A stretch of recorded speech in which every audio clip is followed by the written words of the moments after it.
असल्यावर एखाद्याने एखादी गोष्ट सांगितली आणि पटकन झाली यार तुला आजी दादा झाला जावा तुझं लय ऐकायलेत खाली अशी मन प्रचलित झालेली आहे. पण आम्हाला कार्यकर्त्याला बघायचे की आमचा नेता मुख्यमंत्री कधी होईल.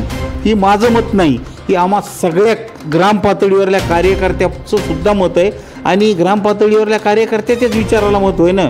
प्रत्येकजण कुठे येणार आहे, आमदार खासदार जरी असले, गटबाजी कुठली गटबाजी. आता प्रकाश दादा वेगळा प्रवेश घेत आहेत, अशाच पद्धतीचे कार्यकर्त्यांमध्ये बी मतभेद जे आहेत ते सातत्याने आपल्याला बघायला मिळतात. प्रत्येक कार्यकर्ता आमचे तालुका अध्यक्ष इथं शहराध्यक्ष इथं बसले, त्यांनाही कुणाला प्रवेश द्यायचा असेल, माझं आणि त्याचं वैयक्तिक शेताचं भांडण असेल, काही भांडण असेल, पण पक्ष पातळीवर पक्ष म्हणून कुठलीही गटबाजी नाही.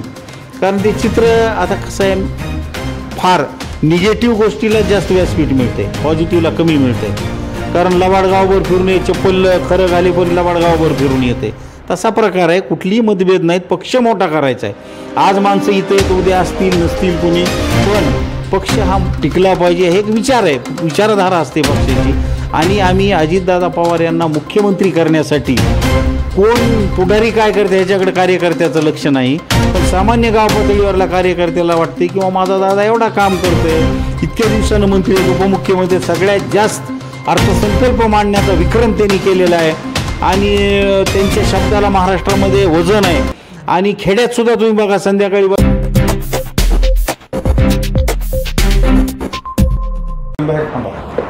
लोकनीती न्यूज चॅनलमध्ये तुम्हा प्रेक्षकांचे पुन्हा एकदा स्वागत करतो.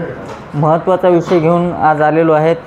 अजित पवार बीड जिल्ह्याच्या दौऱ्यावर असणार आहेत. कशा पद्धतीचा त्यांचा दौरा असणार आहे, पक्ष बांधणीसाठी हा दौरा असणार आहे, पक्ष वाढीसाठी अजित पवार जे आहेत ते पालकमंत्री बीडचे आहेत आणि बीड जिल्ह्यामध्ये पक्ष कशा पद्धतीने वाढन याकडे अजित दादांचं लक्ष असल्याचं या ठिकाणी आपल्याला दिसतंय.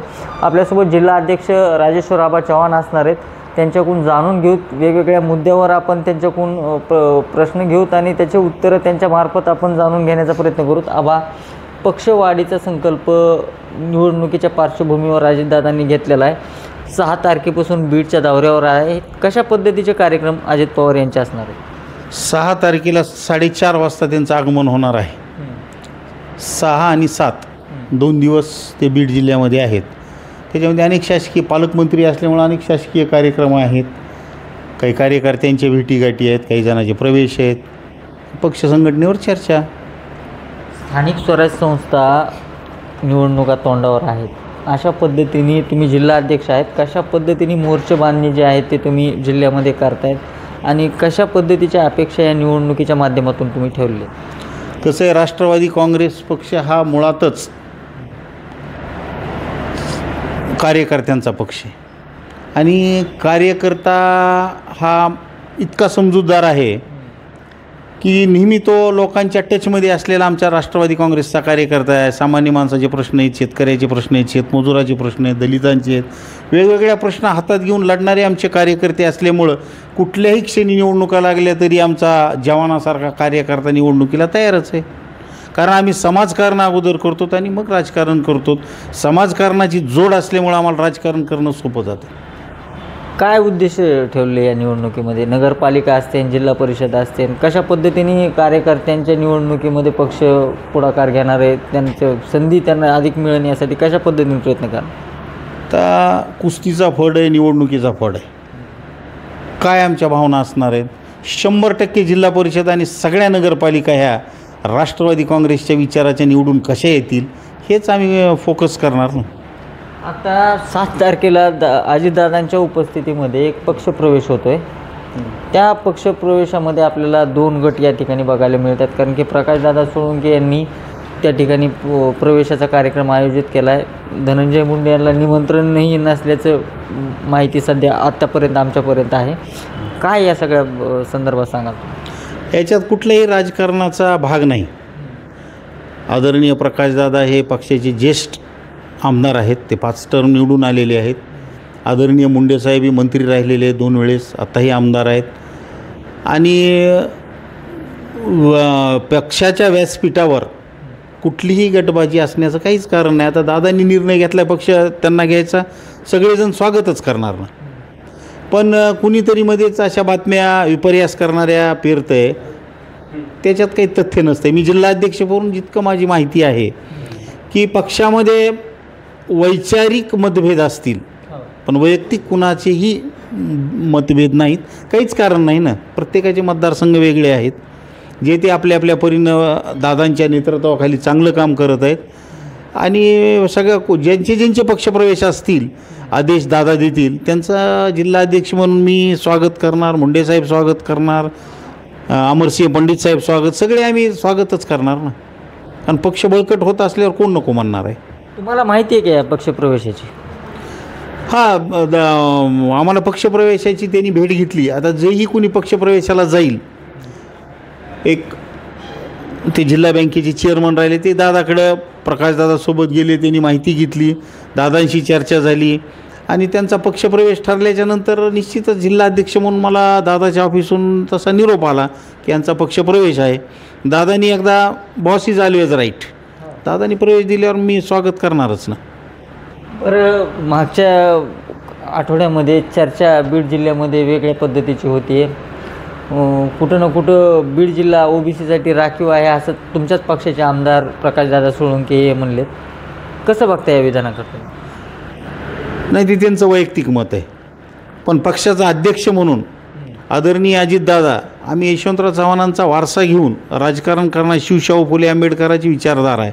कोण ओबीसी सगळ्याचं रक्त लाल आहे. आम्ही कोणी ओबीसी नाही, कोणी मराठा नाही, कोणी वंजारा नाही.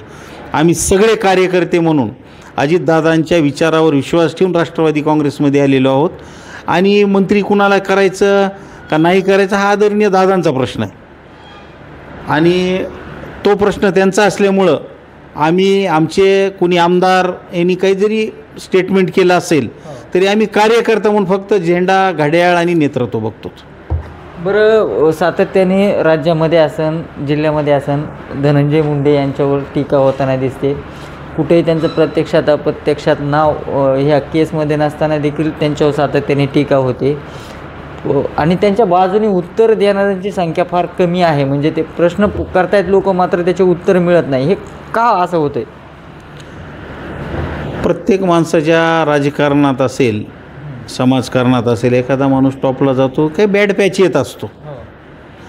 म्हणून जो योद्धा आहे तो स्वतः हिमतीनं पुढं चालत असतो. आता आरोप होत आहेत, प्रत्यारोप होत आहेत. कारण अशा विशिष्ट परिस्थितीमध्ये त्याच्यावर आपण चर्चा न केलेली बरी. पण नेता दमदार आहे, हुशार आहे, संघटन चांगलं आहे. निश्चितच चांगले दिवस येतील. महायुतीमधलेच नेते जे आहेत ते सातत्याने धनंजय मुंडे यांच्यावर हल्लाबोल करतायत. पक्ष पातळीवर या सगळ्या संदर्भामध्ये चर्चा होत नाही का? 100% चर्चा होती ना. आम्ही त्यांना सगळ्यांनाच विनंती केली की बाबा आपण एकत्र सरकारमध्ये आहोत, आपण एकत्र काम करू आणि जिल्हा परिषदा पंचायत समित्या म्हणजे ग्रामपंचायत ते जिल्हा परिषद विधानसभा ताब्यात घेऊ. तुम्ही असे वेगवेगळे स्टेटमेंट केल्यानंतर आम्ही ग्रामपातळीवरल्या कार्यकर्त्यामध्ये संभ्रम तयार होतो. मग हाकनाक दुजाभाव निर्माण होऊन गटबाजी होते. त्याच्यामुळे आम्ही सगळ्यालाच विनंती केली की चार भिंतीत बसून चर्चा करा आणि बाहेर आल्याच्या नंतर आम्हाला एकतेचं दर्शन द्या. बरं, ह्या अजितदादा आता 2 दिवसाच्या बीडच्या दौऱ्यावर येतात. पालकमंत्री आहेत. बीडला काय अपेक्षा तुम्ही त्यांच्याकडून ठेवल्या आहेत आणि कशा पद्धतीची मागणी तुमची अजितदादा यांच्याकडे असणार आहे? दादा आता पालकमंत्री होऊन 7-8 महिने झालेत. एका रात्रीचं सगळी अपेक्षा नाही. आमच्या मागण्या अनेक आहेत. पण दादाने विमानतळ इनोव्हेशन्स टाटाच्या मदतीनं सेंटर काढलेलं आहे सुशिक्षित बेरोजगारांसाठी. या गावामधल्या जितके काही गार्डन्स आहेत बगीचे तिथं वॉकिंग ट्रॅक करणं, गावातली स्वच्छता करणं ह्याच्यावर मूलभूत प्रश्न घेऊन दादा काम करतात की ज्याचा लाभ सामान्य नागरिकांना व्हावा ह्याच्यावर दादांचं फोकस असतं. बरं, शेवटचा प्रश्न आहे. सातत्याने जे गटबाजी आहे, तुम्ही जिल्हाध्यक्ष आहेत, दोन्ही गट एकत्र करण्यासाठी कशा पद्धतीचं आव्हान तुम्हाला वाटतं आणि तुम्ही कशा पद्धतीने तुम्ही प्रयत्न करणार आहे? गटबाजी कुठली गटबाजी? आता प्रकाशदादा वेगळा प्रवेश घेत आहेत. अशाच पद्धतीचे कार्यकर्त्यांमध्ये बी मतभेद जे आहेत ते सातत्याने आपल्याला बघायला मिळतात. प्रत्येक कार्यकर्ता आमचे तालुका अध्यक्ष इथं शहराध्यक्ष इथं बसले त्यांनाही कुणाला प्रवेश द्यायचा असेल माझं आणि त्याचं वैयक्तिक शेताचं भांडण असेल काही भांडण असेल पण पक्ष पातळीवर पक्ष म्हणून कुठलीही गटबाजी नाही. कारण ते चित्र आता कसं आहे फार निगेटिव्ह गोष्टीला जास्त व्यासपीठ मिळते, पॉझिटिव्हला कमी मिळते. कारण लबाडगावभर फिरून ये, चप्पल खरं घाले पण लबाडगावभर फिरून येते. तसा प्रकार आहे. कुठलीही मतभेद नाहीत. पक्ष मोठा करायचा आहे. आज माणसं इथे आहेत, उद्या असतील नसतील कुणी, पण पक्ष हा टिकला पाहिजे हे एक विचार आहे, विचारधारा असते पक्षाची. आणि आम्ही अजितदादा पवार यांना मुख्यमंत्री करण्यासाठी कोण पुढारी काय करते ह्याच्याकडे कार्यकर्त्याचं लक्ष नाही, पण सामान्य गाव पातळीवरला कार्यकर्त्याला वाटते किंवा माझा दादा एवढा काम करतोय, इतक्या दिवसानं मंत्री आहेत, उपमुख्यमंत्री, सगळ्यात जास्त अर्थसंकल्प मांडण्याचा विक्रम त्यांनी केलेला आहे आणि त्यांच्या शब्दाला महाराष्ट्रामध्ये वजन आहे. आणि खेड्यातसुद्धा तुम्ही बघा, संध्याकाळी बसल्यावर एखाद्याने एखादी गोष्ट सांगितली आणि पटकन झाली, यार तुला अजितदादा झालाच बाबा, तुझं लय ऐकायलेत खाली, अशी मन प्रचलित झालेली आहे. म्हणून आम्हाला कार्यकर्त्याला बघायचे की आमचा नेता मुख्यमंत्री कधी होईल. ही माझं मत नाही, ही आम्हा सगळ्या ग्रामपातळीवरल्या कार्यकर्त्याचं सुद्धा मत आहे. आणि ग्रामपातळीवरल्या कार्यकर्त्याच्याच विचाराला महत्त्व आहे ना. प्रत्येकजण कुठे येणार आहे, आमदार खासदार जरी असले तर निवडणुकीत आम्हालाच काम सांगतील ना ती. आम्ही काय म्हणू की आमचा दादा मुख्यमंत्री कसा होईल ह्याच्यासाठी तुम्ही सगळेजण प्रयत्न करा, आपसात लढू नका, ही आमचं म्हणणं आहे. पण कुणी तसं लढायला मला दिसत नाही. थोडे बहुत कुठं आता स्वयंपाकघरे भांड्याला भांडं लागेल, थोडा आवाज आला तर इतका मोठा करण्याची गरज नाही असं मला वाटतं. ते नॉन कॉग्निजेबल आहे सगळं.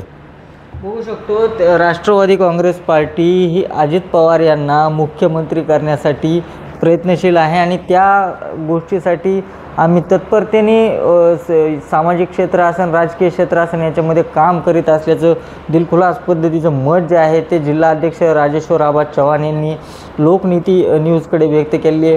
त्यामुळं अजूनपर्यंत तुम्ही चॅनलला सबस्क्राईब केलं नसेल तर लवकरात लवकर चॅनलला सबस्क्राईब करा.